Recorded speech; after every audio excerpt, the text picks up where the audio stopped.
Well, it's been 4 months since this video of a controversial traffic stop by Lakeland police was released. The man at the center of that arrest maintains his innocence and claims the force used against him was unnecessary. So to get a better understanding of what did happen that night, in-depth reporter Rochelle Oline went digging with more questions. Rochelle? At this point, we know there is an internal investigation and a state investigation happening in connection to this incident, and we've recently been told about the possibility of a federal investigation as well. But Antwan Glover's attorney tells us she's also commissioned a fourth independent investigation into this arrest that she hopes will point out what she's calling flaws in the police department's current case.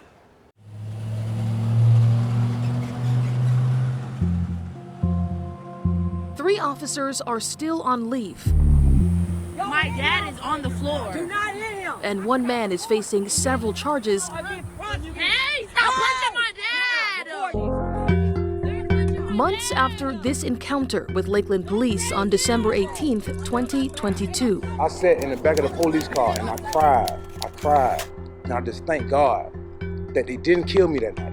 A month after the stop, Antwan Glover spoke out, claiming he was asked to step out of his car because he had marijuana on him. I'm telling you, I have my medical marijuana license, sir. At the time, we also learned that the Florida Department of Law Enforcement and the Lakeland Police Department were investigating this arrest.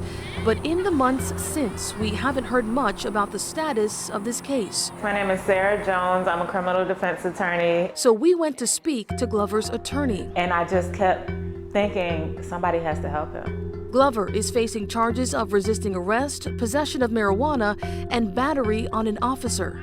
Jones wants those charges to be dropped, but she says she's also preparing for a possible trial where she hopes to point out discrepancies between the police report and what she says actually happened that night. There was just a lot of what I call not passing the smell test. According to the 5-page report, Detective Dylan Korn and officers Anton Jefferson and Jason McCain were out patrolling in Lakeland just after midnight. The report goes on to say they spotted Glover driving without a seatbelt on and they signaled for him to pull over. But according to Jones, Glover's car had already been parked in the driveway of a family member's home. He sees the vehicle pull up beside him and it's an unmarked vehicle. So he's sort of wondering, who is this stopping beside my vehicle? As they approach the vehicle, they say, turn the vehicle off. And so he's asking them why, but also turning off the vehicle at the same time. They don't really answer him as to why. And they ask him, do you have any drugs in the car? Do you have any marijuana in the car? And he says, well, yes, I have marijuana. According to the police report, an officer then tried to remove a satchel from around Glover's neck that had the marijuana in it, but it claims Glover pushed him. However, Glover's attorney says her client actually raised his arm to remove that satchel and give it to the officer. He says he grabbed my arm, and I'm telling him, you can have the bag, I'll give you the bag.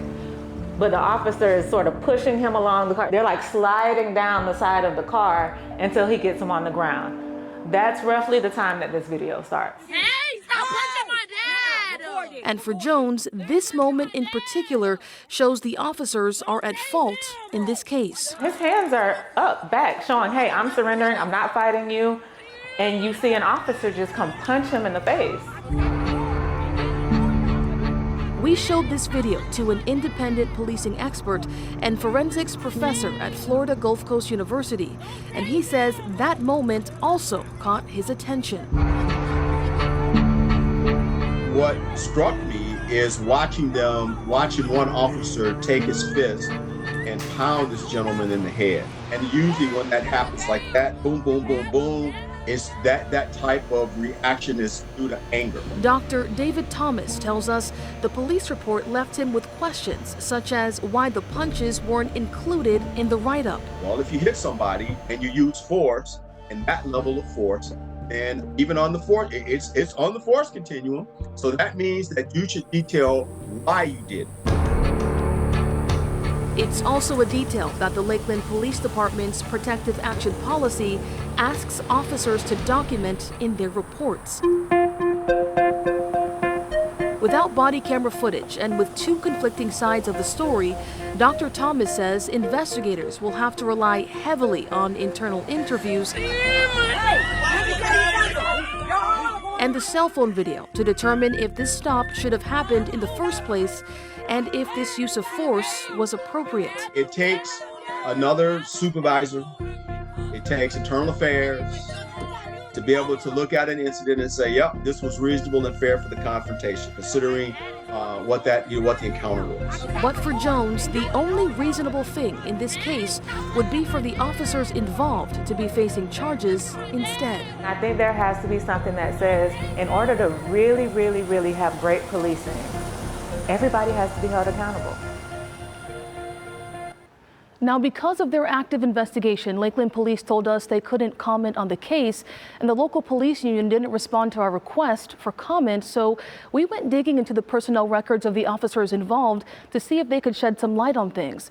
The redacted files that the police department sent over showed dozens of pages of awards and up-to-date training records, but not much else. Reporting with photojournalist Josh Woodston, I'm in-depth reporter Rochelle Aline.